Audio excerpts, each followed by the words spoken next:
I'm Todd. Nice to meet you. Where are you from? I live about 90 miles north of here in a little town called Spring Valley. Yeah, it's about 32 miles south of Rochester. So Okay. it's in the Mayo umbrella, if that makes any sense. So yeah, no, it does. yeah. Where are you from? I'm from here. Oh, okay. So, yeah. What church are you with then that supports your ministry? I attend Trinity Presbyterian in Rochester. It's a PCA, a little bit more of an Orthodox. I don't know if that makes sense. Yes, it makes in sense. Today's lingo in Christianity, it's far more evangelical, far more Orthodox than what you would get with certain evangelical flavors of even Presbyterianism. Yes. So a little bit more. We have one north of town here that is. I've done some work with them. Oh, okay. I reach out to international students on campus. Oh, cool. Yeah, there's about 480 international students. Yeah, I've noticed that the nations are here. Yeah, and most of them are from very anti-gospel. Yeah, I've seen a lot of Muslims for sure. Muslim, Pakistan. Well, there's quite a few Pakistanis this semester that I graduated. I saw you walk by a couple of times and stop, and I was like, I think he's going to come up and talk. Sure, yeah. Well, I was listening because sometimes I've seen guys come, and they're a little more boisterous than you, but in a like there's some guys that come and they're just, inflaming people. Yes. But what I do then is I go through the crowds and like, oh, what do you think? Pick up the pieces. What do you think of this? What he's saying? Or especially to the Muslim guys, I'm like, hey, what do you? And yeah, you can have some good absolutely. So, what are you part of a ministry then here? Yeah, so my church is Cedar Heights Baptist Church. Oh, okay. I'm here in town, and man, I know somebody. I think I know somebody from the Fellowship of Christian Athletes group here in town, here from the campus that has mentioned that or goes there. Okay, yeah. And because my brain is shot for the day. Yeah, I believe it. I did back in March. I did a presentation on how to, what it means to advance the gospel and do street level apologetics for the FCA group at somebody's house here in town back in March. And came down actually a couple of weeks ago and preached in East Waterloo with the evangelism crew from Bethany Bible. Which, I love Bethany. There's good people there. Yeah, in fact, I'm probably going to stop and say hi to Ken and Lynn Troutman on my way out of town. Cool. Yeah, I saw Ken this morning. Cool. At Sidecar. Have you been to Sidecar? Their coffee is the best. Everybody has talked, and I shouldn't say everybody, I've heard it mentioned several times when I've been down here, so I'm like, coffee. The last thing I need to do is drink another half a pot on my way home. So, no. But next time you come in, you should grab I'll tell you what, are you on Facebook? Yes. Do you have a social media presence then? Here, let me give you my card. No, here, I'll give you mine. Oh, okay. And I'll even give you one of these so you can see what I give to people. Okay. And you can shoot me a request on the ministry account and even check out. So who's your major people that influence just the way you operate, who you are? Are you familiar with Wretched Radio and TV, Todd Friel? Sure, Todd. I started watching I got saved watching Way of the Master. Okay. Wow. Having grown up from the time I was 5 to the time I was 33, having jumped through, I was baptized as a baby, said the magic prayer at 5. Mm-hmm. You know the magic prayer. Yes. I asked Jesus in my heart because I don't want to go to hell. I just want to go to heaven. No concept of sin, no concept of the holiness of God or the wrath of God, which is missing from so much in society today. Yes. And then jumped through all the confirmation hoops and the catechism hoops and did all that stuff. Was going to a private Lutheran college in Seward, Nebraska on a scholarship for track and cross country. Mm-hmm. Don't look at me now. That's 30 some years ago. And then started going to a independent fundamentalist Baptist church when I got out of the military and moved to this area. Met the woman who would become my wife. We started going to the church, doing all the right things. Mm-hmm. Lost as the day is long. I mean, I wasn't going to movies. I have to be careful how I say this because I don't want to sound like a lush. Wouldn't even touch a drop of alcohol, because that's a sin. Yeah. And, wouldn't listen to secular music at all. And I was doing all that stuff and I was just rotten on the inside. And my wife was working part-time while I was working full-time, and we were already homeschooling the kids, and she was at work one day. And on a Wednesday night, I was getting ready to take the kids to Awana's. Yeah. And ran across of all places, on TBN. Yeah. Absolutely cannot stand that network, but so thankful it was where it was at the time. Ran across Ray Comfort. Yep, Ray Comfort. It's got some interesting stuff. And ran across him on TBN, and God just kept drawing me back there week after week after week, and I'm going like, this is what Christians should be doing. Like, if we really believe this stuff, we should be doing this. And then it was all of a sudden, just one night, while I was waiting for that show to come on, and a song, I don't even want to mention it, it's Passes as Christian, but something in that song hit me, and the message that Ray had been preaching for the last several weeks, months worth of weeks on Wednesday nights. And I mean, I was waiting for that show to come on.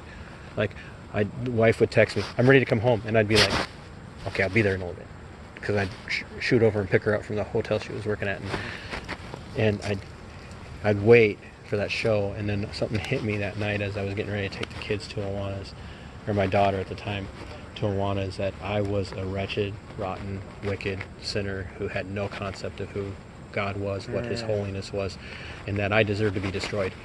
And when you've been living your entire life thinking you're a Christian and thinking that you're basically decent because you've done all the right stuff, that's I check the box. Devastating. Just absolutely devastating. And it just, there's the old saying, what you save them with is what you keep them with, so if you entertain people into the church, you're going to have to. Alan Hirsch. I don't know if it was Alan, but I've heard it so many times. I think Alan Hirsch, that's a form of Alan Hirsch, has a really great quote on that. Sorry. And so, so if you're entertaining the kids to come to your program by making it all fun and everything, and then you're going to have to keep it fun forever, otherwise they're going to get bored and leave. Same thing with adults. Well, I got saved watching people do street evangelism. But it wasn't just that, then I started listening to Way of the Master Radio with Todd Friel. Yeah. And then he moved down to Georgia to do Wretched, TV and radio. I went down to the Deeper Conference 2 years in a row, 2008, 2009, preached on the streets of Atlanta down there. Cool. So I love the way Todd does street ministry. And there are others that I like his book.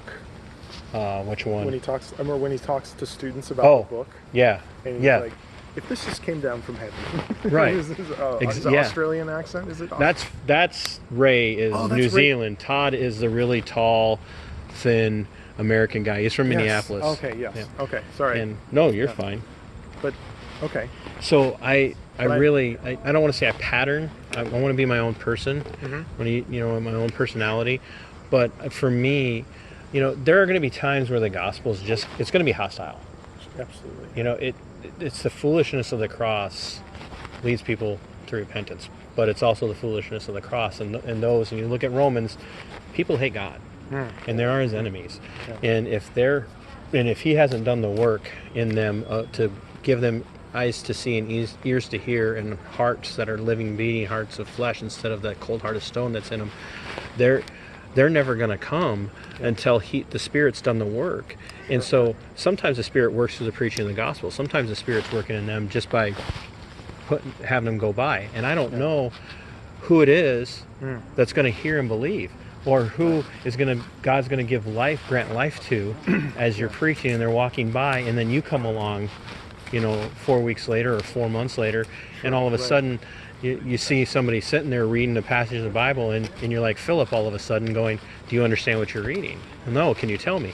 And that's why I do what I do. And that's why the ministry is called If Only Even One. It doesn't matter to me if I labor every day that I have the free time to do it, to come out and preach the gospel wherever it is. If I do this every day for the rest of my life for 12 hours a day, and I get to heaven, and only one person, then God's glorified.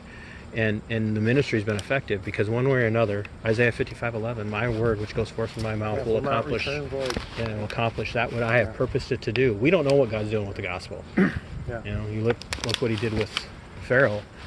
He hardened Pharaoh's heart. Last night I was studying John with a Chinese student, and we were talking about the Samaritan woman at the well. I was just talking to some young ladies about that. We were discussing, Jesus, said to the disciples when the woman went into town to tell everyone, hey, He told me everything I ever did.